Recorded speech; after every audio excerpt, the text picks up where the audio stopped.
especially electricity, is very expensive. So if you can help people reduce energy, that goes a long ways to reducing their overall expenses. Another thing is that a lot of homes, especially in the Northeast, where it's cold in the winters, like right now, use a lot more energy than they need to. And there are a few simple things that you can do to reduce your energy use. And that goes a long ways to making your home more comfortable, as well as saving you money. So our goal is to help people reduce their energy waste by 20%. And we're working to get 1,000 households in town to do that. I work for Clean Water Action, which is a nonprofit, and we have a couple of different partners that work with the Energy Challenge. And so we're really here to connect residents to the approved contractors that we work with, and make sure that they're connected with all the available rebates and incentives. We also work with the Wethersfield Citizens Energy Advisory Committee and the Wethersfield Energy and Sustainability Coalition. Both of those are volunteer groups. The Citizens Energy Advisory Committee works primarily on the municipal level, and then the Energy and Sustainability Coalition is a currently forming group founded by the Wethersfield Green Summit Committee to really help with community outreach and education to let residents like yourselves know about different energy programs that are going on in Wethersfield. And then we work with approved contractors to do energy measures in people's homes. So in Wethersfield, we work with people like Lantern Energy and Next Step Living. All of them are approved contractors through the state's Home Energy Solutions Program, which is funded by the Connecticut Energy Efficiency Fund. And they're a state organization that is funded by a ratepayer fund, which is something that everyone pays into. So I talked about this a little bit, but the reason why we're working in Connecticut is that a lot of people live in their homes that were built, sometimes a lot of homes in Wethersfield were built in the 50s and the 60s when they were not as concerned about energy costs because they were not as expensive as they are today. So there wasn't really requirements for people to build their homes really with efficiency in mind, to make sure that they had adequate amounts of insulation and that they're built nice and tightly without a whole lot of holes. And so because of that, a lot of people live in houses that have really cold rooms or their floors are really cold. I know I personally, the house that I grew up in, no matter how high the heat was, the floor in our kitchen was always freezing. I was like, what's going on? And I didn't really know at that time, and it's something that most people, it's a problem, and they're like, well, this is just my home. But it doesn't have to be that way. You can be a lot more comfortable. You can be a lot more warm in your home and not have to, rack up the temperature in your home to do so. The other thing is that by making sure your home is really efficient, you can reduce your energy costs and your energy waste by about 25%.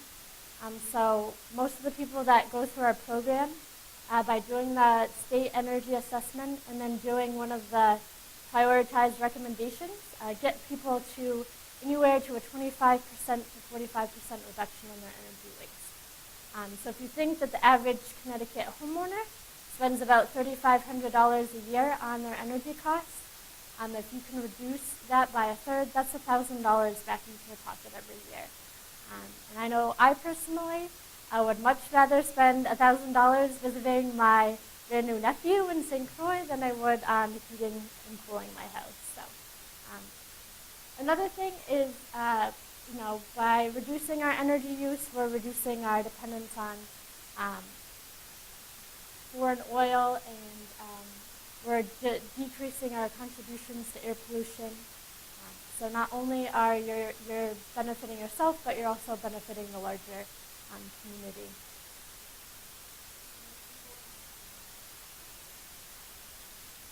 So this picture, yeah, he's holding a hot water bottle. They're freezing, and there's money going out all of their windows and doors.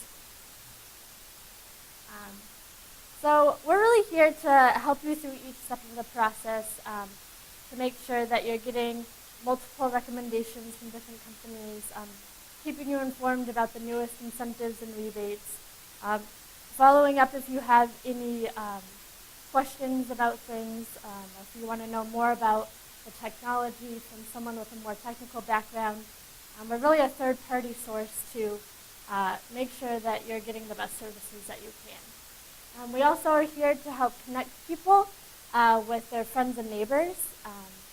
Because I can tell you till I'm blue in the face that these are things that are worth doing. However, I don't own a home, though I did grow up in a home. So for you to hear from someone that you know, or someone that lives in a house like you, that's going to be a lot more meaningful. It's kind of like when my friends go tell me to go see a movie. I'm a lot more likely to go see Django Unchained, having no idea what it was. If my really close friends say, or all my coworkers say, hey, we just saw this really great movie, you should check it out. Even though I've seen ads and stuff for it. So that's really the idea behind that.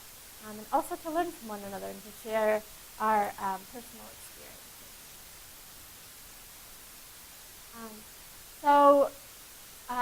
The model of our program is to really help people at whatever step they are in the energy challenge. So some people haven't done much exploration into their homes and how they can improve it and make it better from an energy perspective. Other people know, that they need a new hot water heater or they've replaced all their insulation. They have the latest technology and now they just want to go into solar to completely reduce their electricity demand. So we're really here to help you at whatever point you are in the program. The idea is to reduce your overall energy demand first before investing in renewables. It's a lot cheaper to conserve than it is to invest in much larger systems than you need. It saves you thousands of dollars if you do things in a prioritized manner. So making sure that you have high efficiency units before going on to those deeper upgrades.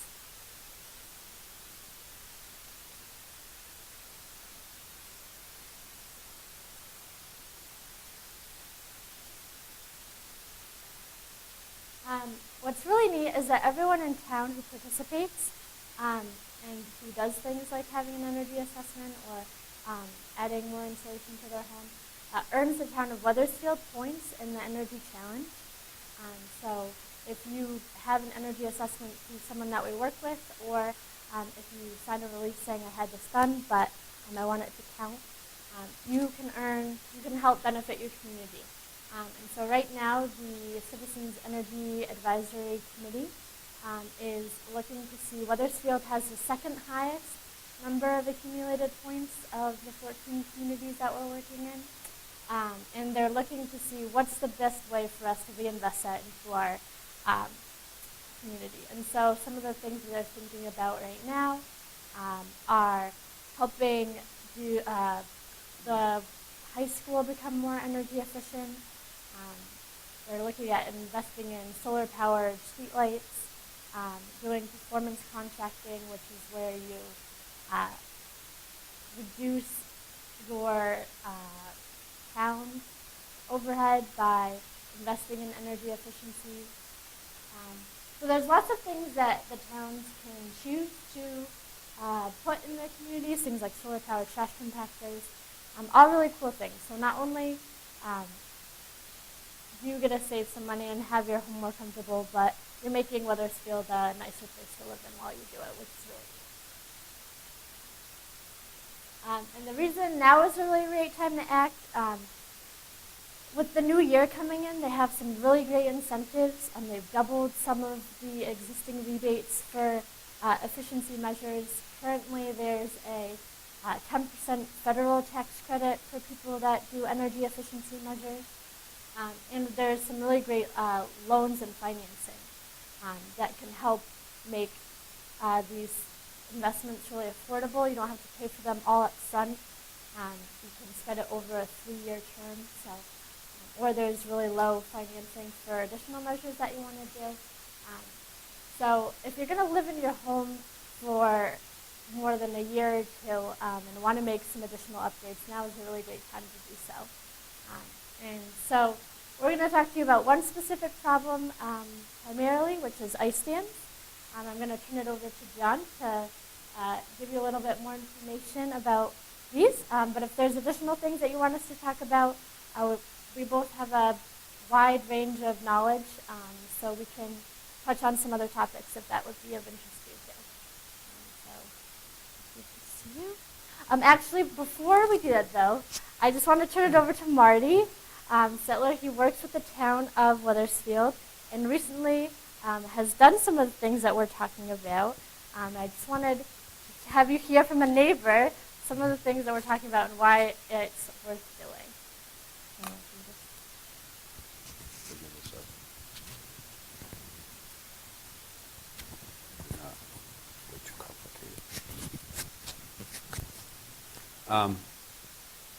As Shamay said, I do live in the town of Wethersfield. I was raised here. I work for the town of Wethersfield, but I'm not here because I work for the town. I knew of the Home Energy Efficiency Fund and the Wethersfield Committee trying to raise awareness with the Neighbor to Neighbor Challenge because I work in Parks and Recreation, and Christopher, our Nature Center director, is one of my coworkers, and he and I have talked a lot about it. My home that I currently live in, I bought 10 years ago, and when we moved in, my wife and I made the list, the never-ending list of new kitchen, new bathroom, need new sidewalk, need new patio, need, a million things that we needed. And one of them on the list was, one of my initiatives was insulating the attic. It was probably number 14 on the list out of 20 projects, but this year we got to that point in the list and said, insulation is next on the list. And I called a contractor and they came and they made me more aware of the rebates and the Home Energy Solutions audit. And I said, I don't really need that. I know I need insulation. I have a basic understanding of construction and heat loss, and I know I need insulation. And the contractor was very well versed in it and said, no, get the audit, because the audit will open the door for rebates, as Shamay mentioned, as well as credit to the town for you doing these things. And I said, well, I do love the town. I was born and raised here. I work here. I was a volunteer fireman for 15 years. Whatever I can do to help the town. So if just getting this audit will help, I'll get the audit. And they came in and they were very knowledgeable, and they confirmed, as I knew, that I needed insulation in the attic. And they made me aware of several other things that I could do. When the audit was done, I immediately called the contractor back. I had 2 other contractors come in, look, and gave us pricing on the job to insulate. The one that I liked, the original contractor, came and did the job. It cost $2,000. But he showed me the paperwork and helped me fill out the paperwork that I'm going to get $1,000 in rebates back from the Energy Efficiency Fund or some state funds that that we pay into as ratepayers for CLMP and CNG. They take a portion of our money and it goes into this efficiency fund. So I'm actually getting $1,000. Well, hopefully, I submitted the paperwork, and but I did pay $2,000 for insulation. I'm getting $1,000 back. But the reason I'm really here is because I went to thank Shamay for coordinating this and making me aware of the rebates and the home energy audit and all that. And I told her the greatest thing was they insulated on a Friday a couple of weeks ago. It was in the relatively cold snap that we had. And I set the thermostat in our kitchen at a certain temperature. And upstairs in the winter, it's always a 5-degree differential. And I hear it from my wife and 2 daughters that, it's cold upstairs. Put a bathrobe on upstairs. It's okay. We did the insulation that evening when they went up to get their pajamas on. Nobody complained about how cold it was, and I had bought a little Walmart thermometer, digital thermometer, and it read exactly same as what was set downstairs. It was that immediate that, and I knew all along that we would save money on heat and it would be warmer and more comfortable. I just never realized that I should have done that as project number 1 10 years ago, and we would have saved all that money. But this was a good time, as Shimei said. I mean, I'm getting $1,000 in rebates back. I will also get the tax credit on the balance of the cost of the project.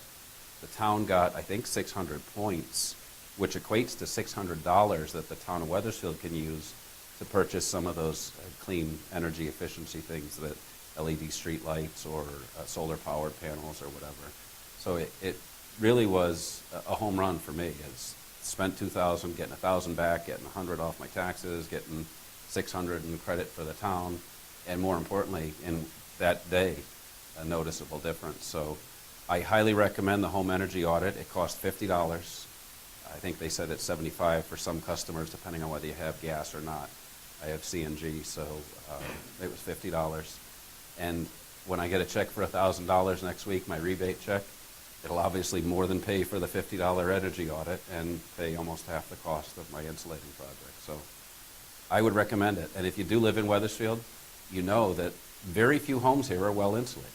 They were all built in the 50s, 60s, 70s, or before, when insulation didn't matter. Mine was built by a very well-known builder. It's in Old Weathersfield. And in the 60s when it was built, they didn't worry about insulation. Home heating oil cost $0.05 a gallon. They didn't care. So if you own a home in Weathersfield, if you can feel cold walls, if you can feel drafts, if you notice that temperature differential between the second floor and the first floor, insulation is a simple no-brainer. So I highly recommend it. You're welcome.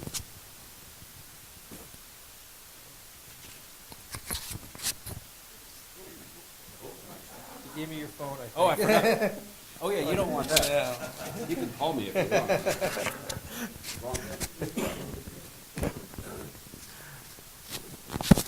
All right. It's over here. Okay, so Shimei mentioned at the beginning, my name is John Hamlin. I'm the energy advisor with the Neighbor to Neighbor program. I'm also the contractor liaison. So I'm working with a lot of the contractors that are involved in doing these, the home energy solutions, home assessments, and that are doing some of the upgrades, insulation, and otherwise. And so I get into a number of homes because sometimes I'll go along with the HES contractors to see how they're doing, how they're interacting with the homeowner, how they're going about performing the HES assessment and everything. So I've been in a number of homes. I'm also a home inspector, so I've been in actually quite a few homes. And one thing I will say is that across the board, most homes are under insulated. Probably at least 90%. And the way building science has evolved, builders and those in the trades are starting to get more familiar with how do you build a home better? How do you tie the systems of the home together? How do you prevent issues like ice damming? So we're going to talk about ice damming today because it's really a symptom of other issues going on within the home, but correctable. And so home sweet home, not with ice dams. So let's go ahead. So let's get into a little bit about what causes ice dams. So I don't know how well you can see the graphic here, so I'll kind of go through the graphic and then we can get into a little bit more detail. So heat enters the attic, and this is the key thing that we're looking to address. Heat enters the attic typically because you don't have enough air sealing and you don't have enough insulation in the attic. Sometimes, and again, the way building science is evolving, contractors are still learning. It used to be a lot of times contractors or homeowners would just throw more insulation at it, but they wouldn't address the air sealing, or they'd block up the soffit area where you get some ventilation through, depending upon how the attic area is configured. And so, the folks in the business are starting to learn a little bit better now what's the right approach. And so this is what we're going to get into. So heat enters the attic. It's coming in from the house. Heat melts the snow on the roof. It doesn't take much melted snow to result in an ice dam. An inch of ice can be enough to push water back. And basically what's happening is as the heat melts the snow, that melted snow, that water now is running down the roof shingles until it hits a cold area. So you've got heat coming up from inside the house, melting that, that runs down the roof until it hits a cold area that doesn't have heat coming up from under it, and it starts to build up again and it refreezes. So the winter we had a couple years ago, lots of homes had ice damming issues. I had it in my own home. I have a relatively newer home built in '96. So a lot of folks thought, well, the newer homes are going to get hit with this. Ice damming is really an issue with the older homes. Well, that's a myth. It can hit any home. A lot of people think that ice damming only occurs in the eave area. Well, that's another myth, because it can occur in valleys where you've got a couple different roof angles. Sometimes you get the ice damming built up there. It can happen at dormers and a number of other areas. So even penetrations can happen behind a skylight. Anything that could block and cause a dam to form. So, so we saw a lot of it a few years ago, and there were a lot of approaches to dealing with the ice on the roof. But so let's actually, Shmit, let's go to the next slide. All right. So why was 2010 so bad? We had lots of snow. We had, one of those New England winters that we get maybe every 40 years or so. It's not completely unheard of, but it's not the typical winter. And tons of homes got hit. Inches of snow built up, and even on poorly insulated homes. So even those homes that had that heat escaping to the attic, that were melting the snow, were still getting tons of snow that built up. So the snow insulates the roof, keeping some of the heat from escaping. And what we were having was days that were around freezing and nights below freezing. So that snow wasn't melting off, and it just kept building and building. And we kept getting, more and more homes having the ice dammings, and you'd see that from the icicles. And you saw people trying to take a lot of drastic approaches, knocking off their gutters. A lot of folks thought it was the gutters. The gutters are at fault here, but really that wasn't the case. And we'll get into a little bit of that. So what problems do ice dams cause? Well, as that water backs up, so it's running down the roof shingles and hits a cold area where it dams up, and you get that reservoir of water, and then it starts to back up under the shingles. So the way most shingles are, most homes have asphalt shingles that are layered. And they're designed to shed water that's running down the roof, not water that's being pushed back up. So that water was getting pushed back up in a way that the roof shingles really weren't designed to prevent them, prevent that water from getting back up in there. So water was coming back up under the shingles, and people saw the results of that in a number of ways. Sometimes it was on the inside. I mean, this picture is fairly extreme, but you've got a bubble that formed with, there's so much water. I don't know how well you can see it, but there's actually a pinhole here, and there's water running right out of that into this home. In other areas, you'd get staining. This was a common one. And it wasn't always staining along that exterior wall. Sometimes that water would get inside that exterior wall, run down until it hit floor joists, and then follow the floor joists across to the middle of the room. And I would go into homes, and I would see stains in the middle of a ceiling, let's say in a living room, where there was a bedroom above, no plumbing, and people wonder, well, how did that stain get there? Like, well, what happened is that water came down that exterior wall, ran across floor joists till it hit, let's say, a joint in sheetrock, and that's where it exposed itself. That's where that water got through. But think about how much water had come down, and that was surprising a lot of times for people who just didn't realize that there could have been that much water that got into the walls as a result of ice damming and traveled that far in from that exterior wall. So the water leaks, the paint damage, and then of course issues that are associated with it: the wood rot, the roof damage, staining on the outside of homes because of the like the tannins that are in the asphalt shingles and the underlayments that would cause dark staining sometimes on the exterior. So even well after the winter, I could go to a home, see stains on the outside, and before I even went in, knew that the house had been dealing with ice damming. So some of the secondary problems from ice damming, well, certainly mold growth, and that was a big one, and that continued to be a big concern well after that winter. And for those homes that still deal with the ice dams winter after winter, it continues to be an issue because mold only needs 24 to 48 hours to start growing, to gain a foothold. If you remove the moisture, it'll stop growing. It'll be essentially in a dormant state. So what happened was a lot of homes that had ice damming issues, that mold started growing, got its foothold. But then when things dried out, the winter passed, people thought, okay, well, we're okay now, until the humidity of summer hit. And then that mold started growing again. And then, we heard about people with, health issues. A lot of folks have allergies to mold. And they didn't necessarily see it. Maybe it was in the walls. Maybe it got into the ventilation or something like that. So So it continued to be an issue, well beyond that winter. And then, for those homes that continue to suffer from ice damming, it's a repetitive process now. And it's certainly wet and compressed insulation. Well, I don't know how familiar you all are with insulation, R values, but typically insulation and other materials have an R value. And what R value is, it's a rating of the insulation or other building materials resistance to heat transfer. So fiberglass insulation is going to have an R value, a particular rating, and so will other insulations. Well, if that insulation gets compressed, it reduces that R value. It reduces that insulation's ability to resist air movement, and therefore will allow more air movement and more heat transfer. So it makes that insulation less effective once it's become wet. Okay, so some of the stopgap fixes. Well, unfortunately, I saw way too much of this. Guys up on ladders whacking away with hammers, with picks. Oh, the picks, they drive me nuts because I'd go up to home and I knew that someone had, dealt with ice damming incorrectly because I'd see pieces of roof all over the ground. I'm like, geez, I know I'm going to find a lower layer of shingles that have all been broken away, and I still see that. It happens way too often.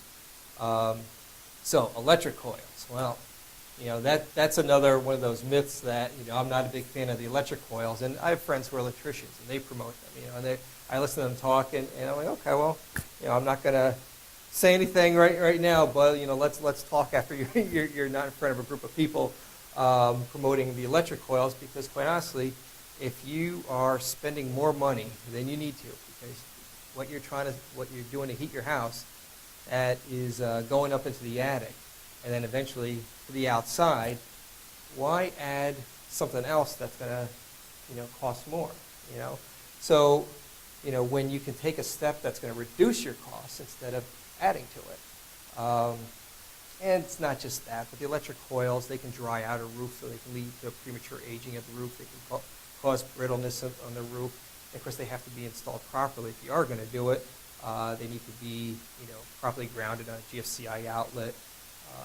There's a number of things, and I've seen, unfortunately, I've seen at times where they've actually nailed the strings, through the roof shingles, creating more holes in the roof, things like that. So, they make clips for them. So, and it's not to say, though, that there would never be a need for electric coils either.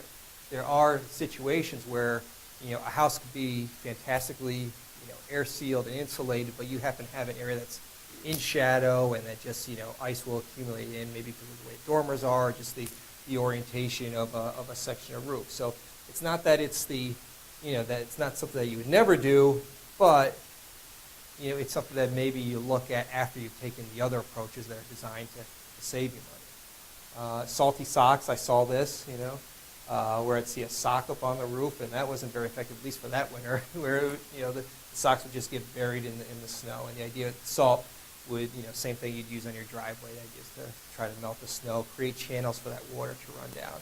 But really not that effective, and the salt can be corrosive to the gutter systems and so forth.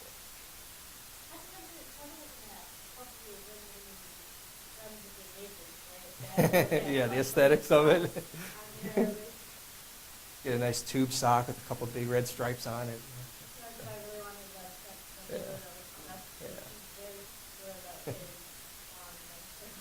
Yeah. So let's talk about how to really stop the ice dams. Well, what we got here, zip up the windbreaker. The first thing you want to do is stop the air leaks. As I mentioned earlier, you can't just take an insulation approach. It's a couple things. You've got air leaks. You've got heated air from your house that's getting up into the attic. You want to keep the heat in the heated space. When we talk about house, lots of times I like to talk about the thermal barrier of the home. That's the conditioned space, or the heated area of the home.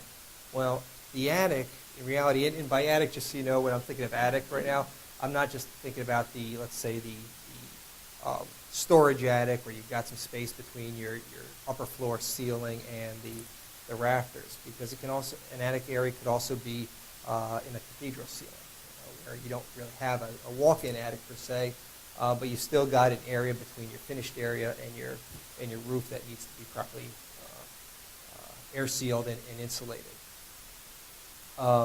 So attics have all kinds. Well, actually, let me back up for a minute. What I'll say about attics is that they should be the same temperature as the outdoors. If you have And if you have a thermal barrier that is below the attic floor, so meaning that your attic roof backing is not insulated, your attic should be within a few degrees of the outside. Sometimes that surprises people. So, because what that means is on a 10-degree day, your attic should be roughly 10 degrees, and on a 90-degree day, it should be roughly 90 degrees. I've been in attics in the summer that are 120, 130 degrees, and likewise in the winter on a 20-degree day that are kind of comfy up there because some of the heat's getting up there. If your house is properly air sealed, properly insulated, you're keeping that heat, you're keeping that cooling during the summer in the living space, and it's not getting up into the attic.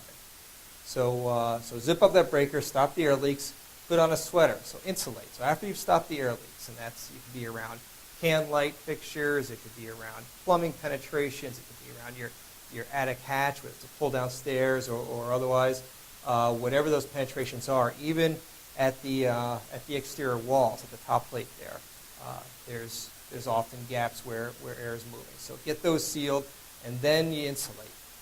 So you want to make sure that that sweater you've got now is not full of holes. And then be cool and ventilate. Ventilation is a key component because you want to move the air, move moisture out of the attic, and keep things circulating in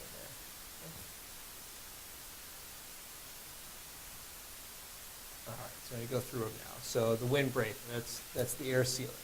So attics and basements, the vast majority of air leakage. Again, I mentioned a few of the vulnerable areas, the plumbing stacks, the open walls without top plates, certainly chimneys, knee walls, recessed lights, attic hatches. There's a number of areas that the heat can escape up to. And when you do one of these energy assessments, it's amazing when they do the blower door test, how you can put your hand up near a can light, like a recessed light fixture, just feel the air moving. You put your hand in front of an outlet and feel the air moving. Are you guys familiar at all with the energy assessment, what happens as far as a blower door test? Essentially what the blower door test is, as part of this assessment, is where they block off, let's say, your front door, and they use a large fan in there. And there's some measurements that are involved with it, but they blow air out of your house to the exterior. What they're doing is they're putting your house under a negative pressure. By drawing air out, they can more easily identify where the leaks are because that air has to be replaced. So it's going to draw air in through all those leaky points, all those penetrations in your home. And it creates very obvious drafts. I mean, you can walk by a window and feel the draft if there's a leak there. And again, the can lights and others. So those.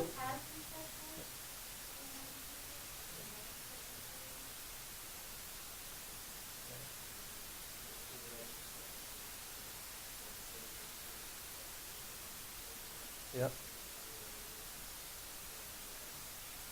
Yeah. Well, those, if you think about it, a few things with the recessed lights, if you have incandescent bulbs in there, well, an incandescent bulb, about 80% of the energy is going to heat, not light. So that heat also is going up into the attic. So if that's in the ceiling, that heat often is escaping to the attic and further adding to some of that heat in the attic. Plus just that opening there, through the ceiling, is allowing some of the heat from your home. So, let's see, next one. So air sealing, kind of continuing on. Dirty insulation, it's a good sign of air leaks. There's some air movement, dust and so forth. When you see dirty insulation, it's a good indicator that somewhere in that area there's a leak from the living space up into the attic. So caulking to seal the leaks, using foam to fill large gaps. So with the HESS assessment, when the guys come in, they're looking for these leaks. They use that blower door test to identify where some of them are, and they go around and they try to seal them up. And these guys are motivated to see how many of these leaks they can get. They want to bring the level, the cubic feet per minute of air movement. They want to bring that down. They've got a target that they're trying to hit. So it's not just that they're going through the motions, just seal up a few places here and there, make it look good for the owner. There are actual calculations that are being done. And okay, here's where the home starts at as far as how leaky it is. Here's what we're trying to get to. Let's see how close we can get it to that target. So there's a lot of things that can be done. Certainly sealing an attic hatch. I mean, this is a big hole in your attic. If no matter how well your attic or that thermal barrier is insulated, if you have an opening of just see, say 7% of that overall insulated area, that reduces the overall R value by 50%. So if you think about that, it doesn't take that big of an opening, right there, or a combination of a whole bunch of little ones, and you could have a fantastically insulated house. If you've got some gaps like that, you're basically cutting that overall insulation R value in half. So sealing out of catches, keeping chimneys and vents away from insulation. Same thing with some of the recessed light fixtures. They have fixtures to go over them, and be careful about whether or not they're rated for insulation contact and so forth. But these are things that the contractors who come out and do the HES assessment can talk to you about. Okay, so what's wrong with this picture? Thoughts? What do you see here? Yeah. So we've got a house here. Look at all the snow, how all the snow is melted, except for over the garage. This is not heated area. So the heat from the home is getting up into the attic. I mean, you can see the lines from all the rafters there. But those homeowners are paying to heat the outside. Okay? And this is a house in the same neighborhood taken on the same day. This house is much better insulated. You can see a consistent snow cover. That heat from the house is not getting up into the attic and melting that snow. All right, so the sweater, insulating. There's a number of the contractors we work with. Some of them work with different types of insulations, and we'll talk about a little bit of that. But after you've done the air sealing, you want to insulate it. You want to cover that area and create that nice thermal envelope around your house. Air sealing more greater effects than insulation. It's a combination. This is where if you think of the house as a system, you've got all these components, and if you focus on only one, then you can affect other things in a negative way. I've seen homes that were over-insulated without addressing ventilation, and those houses ended up with mold problems. So the way building science has evolved, it's looking at the house holistically. That you can't just, if you touch one system, you've got to consider how that affects other components within the house, because you can really screw things up. Even though maybe your intentions are the best, you've got to know, what else is going to happen as a result. So, when I mentioned before, R value. Thickness needed to achieve an R19. Okay. So, brick or plaster, R19. 99 inches of brick or plaster to get to an R19. It was 45 or so, can't quite read that, of concrete block, and then working through some other materials, plasterboard with wood, fiberglass insulation, polystyrene, and polyurethane. So, a bunch of different types of insulation. Some of them are more effective. Some of them are more appropriate for certain locations within the house, because some of them are resistant to moisture. Others will be compromised by moisture, but some will fit into certain cavities better than others. So insulation pros and cons. So the foams, typically the most effective insulator. They also provide an air barrier. They do require skilled installers. There used to be issues with improper mixing of some of these, but largely the industry has gotten beyond some of those issues. They made news, and people became pretty aware of them. So the installers are much better with getting the proper mix. And then the petrochemicals can off-gas.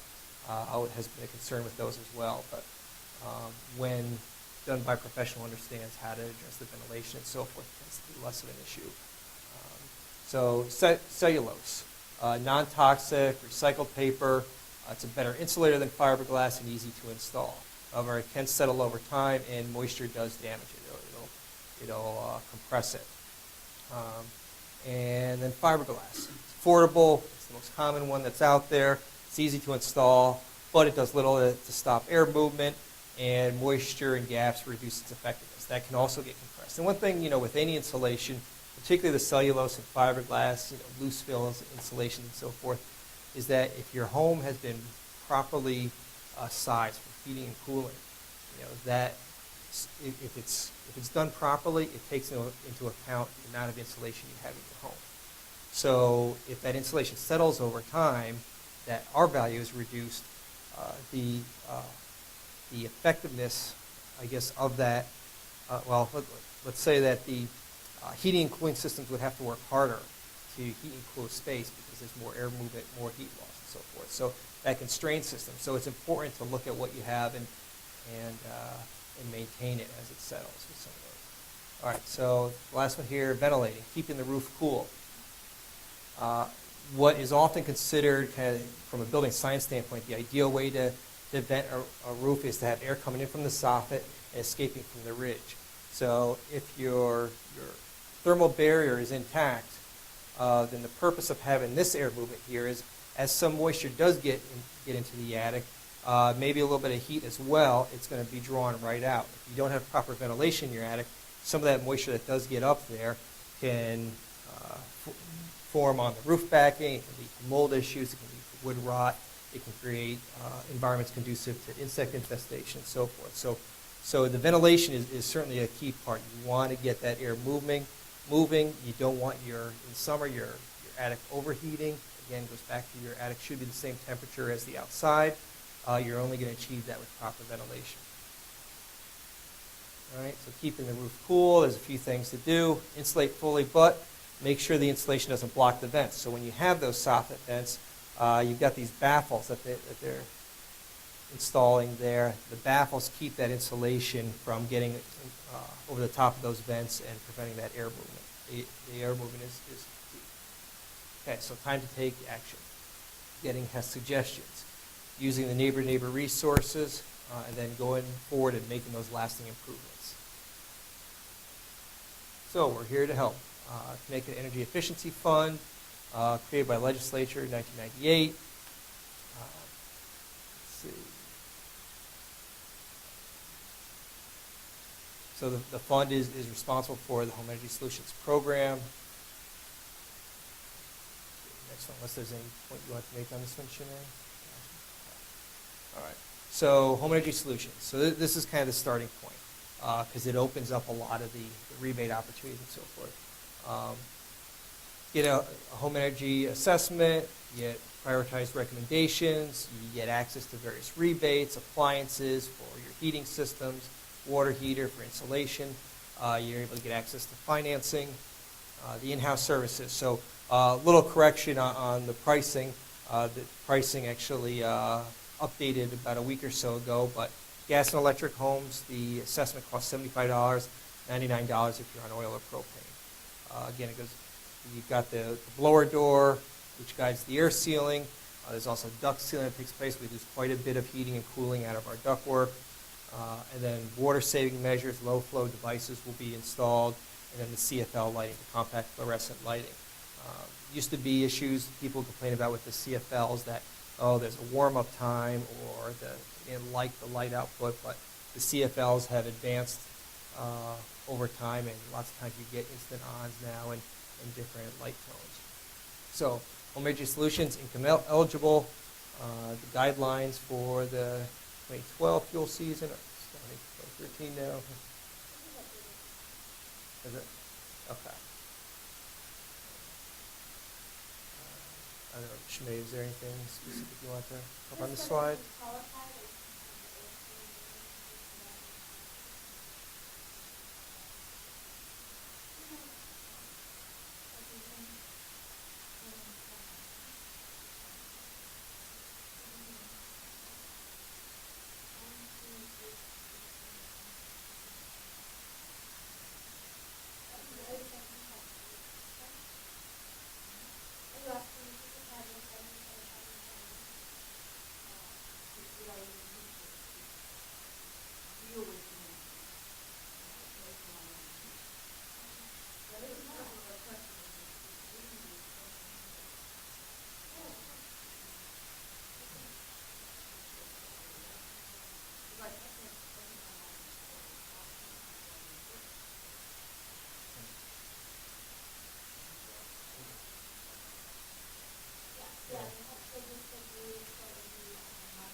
All right, so going through the HES assessment gives you access to rebates and financing.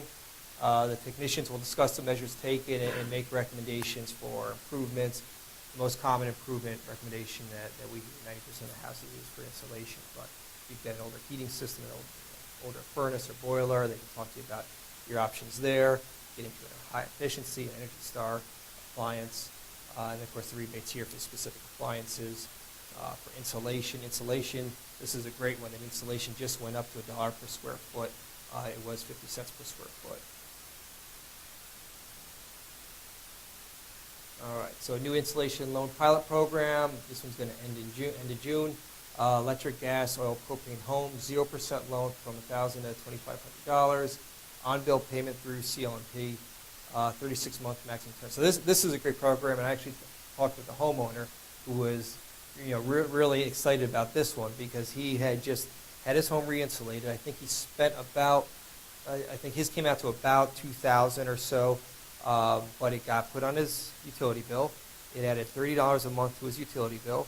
He got $500 rebate back, and the savings he realized per month was greater than that $30 add-on that was going to be on there for 3 years. So he immediately started saving, even despite having that $30 a month added to his utility bill. And after those 3 years, then that comes off. So this, I've heard some great stories about this, and if eligible, I mean, this is a great way to get some improvements done, get some insulation done. Insulation rebate, as was mentioned, the rebate's now $1 per square foot for wall and attic only. It can't be more than 50% of the total cost for the materials and the installation, and you must use one of the licensed contractors who's involved in this program. When you say you have to use the outlet that comes up for the investment? No, you don't, as long as it's a contractor that works within the program. So you have someone come out, do the HES assessment, they're likely to make a recommendation for, let's say they make a recommendation for insulation. Maybe they can come back and do the installation themselves. Maybe they work with a subcontractor involved in the program that can do the installation. So either way, you'll get a quote out of it. They'll make a bid. You can certainly go to other contractors as long as they're in the program and get bids from them as well. You can get that off the neighbor site, other utilities. Yep.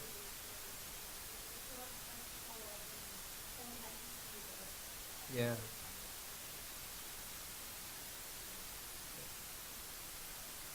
So, HES loan financing programs here. I'll let you read the 2.99 loan for installation, heat pump water heaters. The heat pump water heaters are great. That technology's come a long way. Tankless, indirect natural gas water heaters, and we'll talk a little bit more about the tankless, some of the other types in a minute. 4.9% loan, central AC, furnace boilers, geothermal, widely considered the most efficient way to heat and cool a house.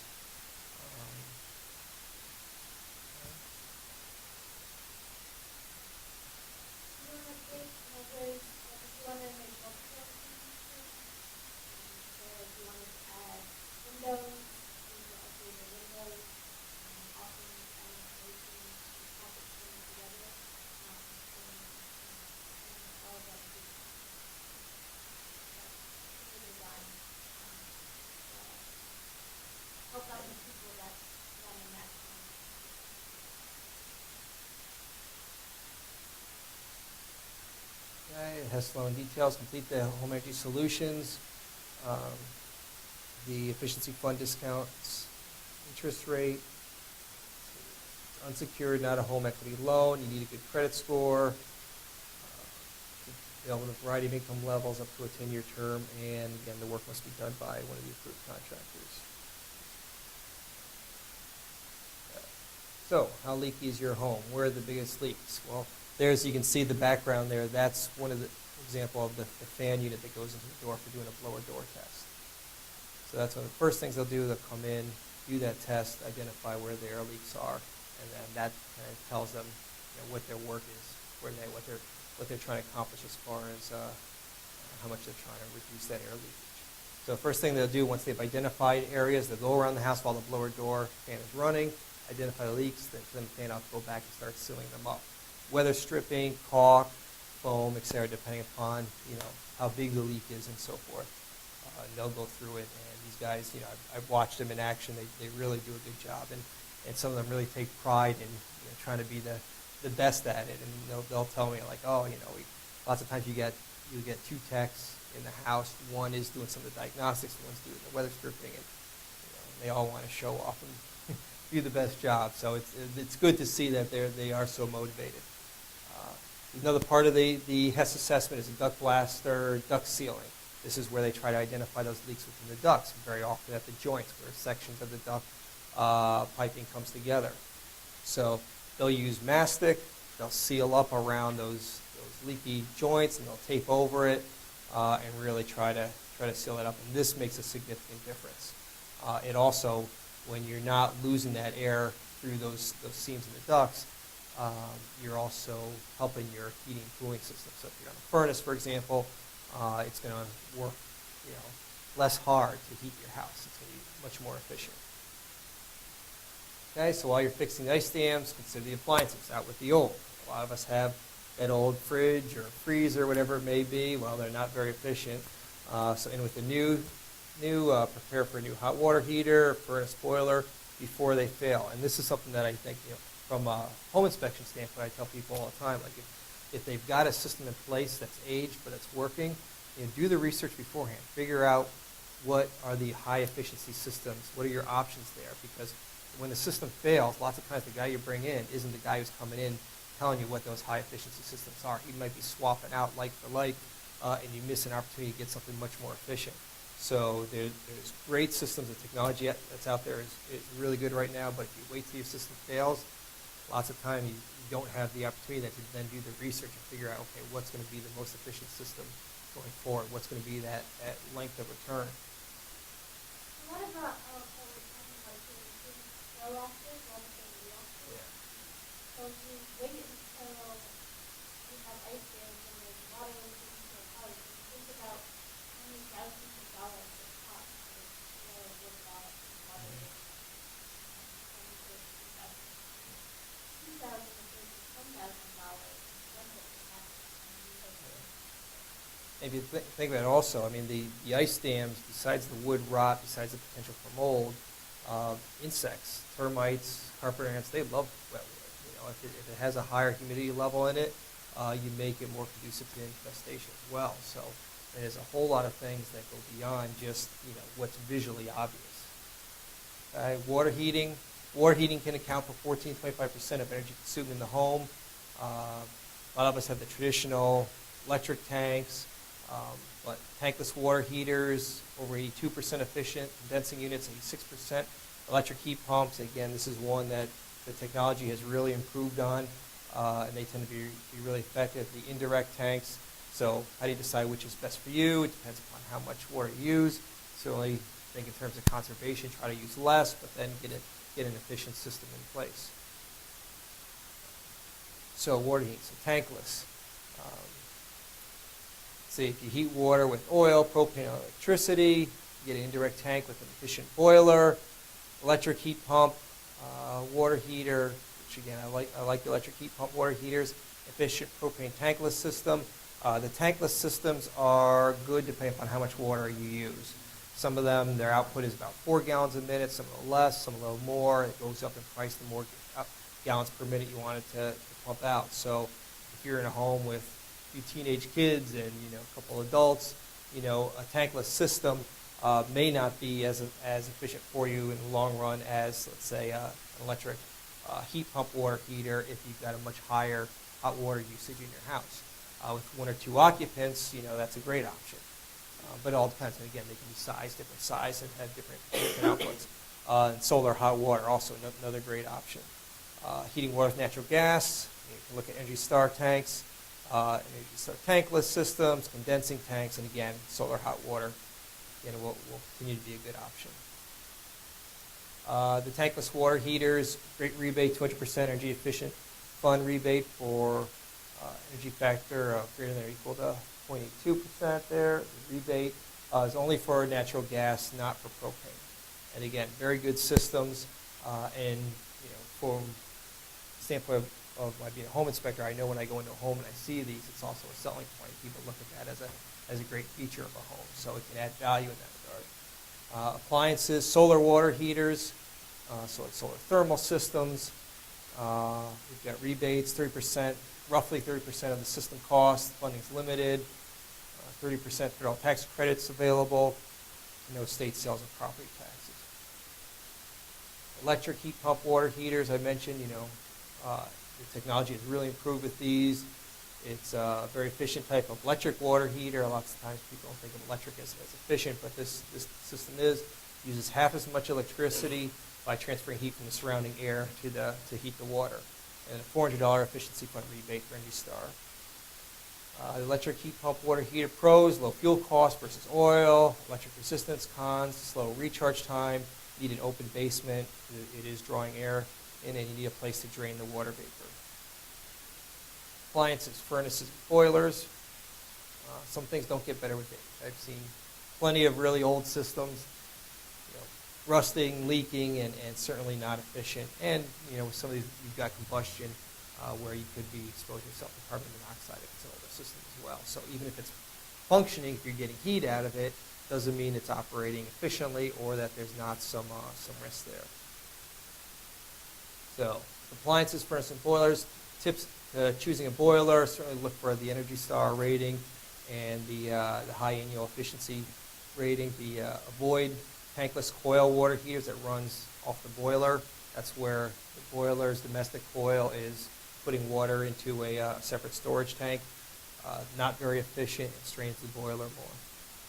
So choose an indirect tank or tankless.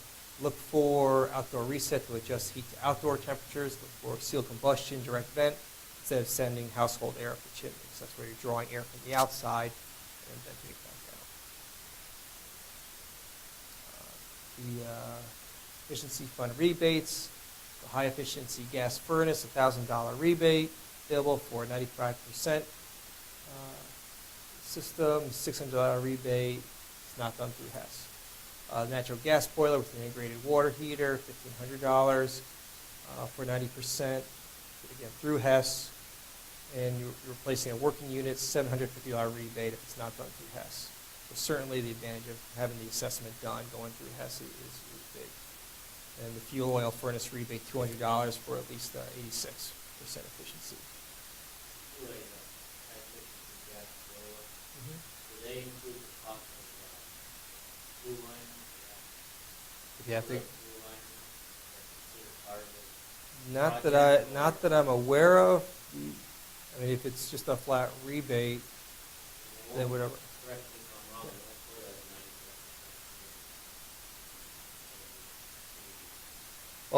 97%. Well, if it's a high efficiency system, then they may be able to just use PVC piping.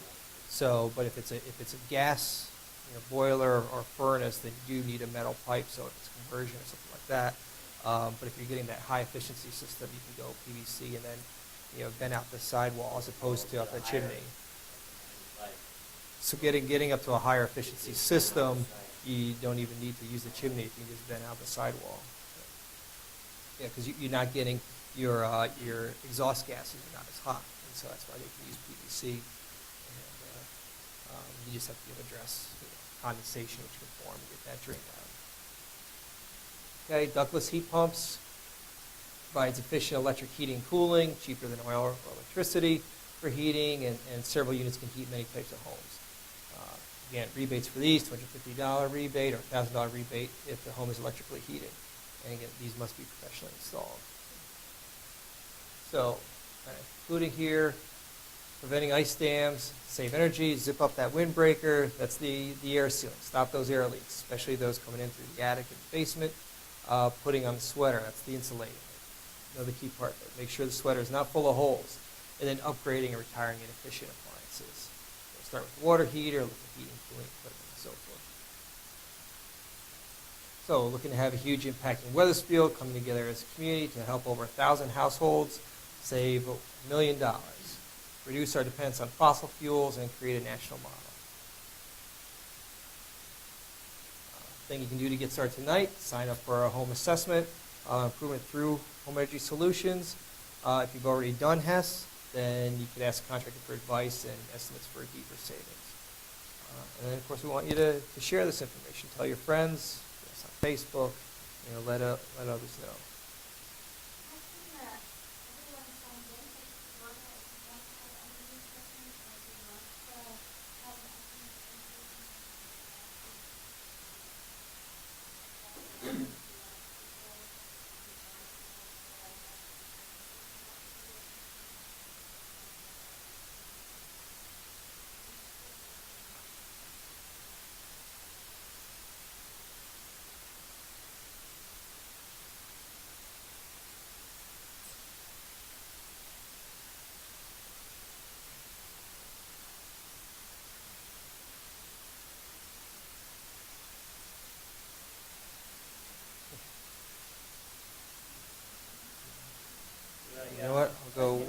Yeah, please.